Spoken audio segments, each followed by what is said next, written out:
နာငယ်ရတယ်တိမ်ညိုနောက်လို့လာရောက်ပြောင်းရင်ကုမှုရာပန်းလေးဘဝမပွင့်နိုင်မလန်းနိုင်မှာဆို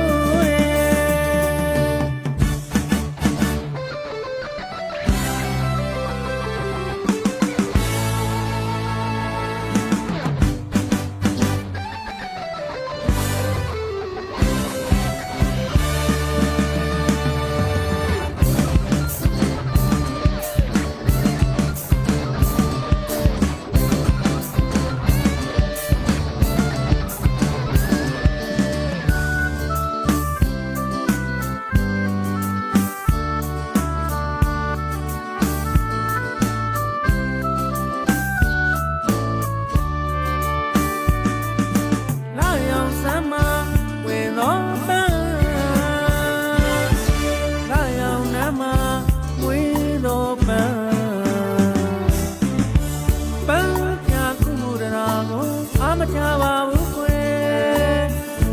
လာရောက်ခွေပြောက်သွားရင်ရမောင်းမတကူတဲ့ညနာငယ်ရတယ်တိမ်ညိုနောက်လို့လာရောက်ပြောင်းရင်ကုမှုရာပန်းလေးဘဝမပွင့်နိုင်မလန်းနိုင်မှာဆို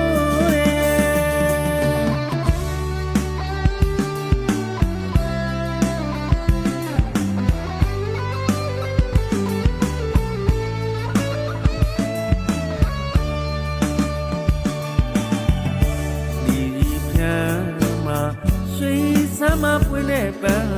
ကမုံကတာနေစီတော့နာတော့ကားလည်းပဲခဏလေးဝဲလာပြီးတွေ့ဒီတိရကျန်တော်လေခွေလွမ်းလို့ညှို့ကြည့်ရတယ်နဲ့ဒီလိုဘဝမျိုးလဲမဖြစ်လို့ပါဘူးခွေချစ်သူပဲကိုသွားချစ်သူပဲကိုရောက်ချစ်သူရဲ့ရှိမောင်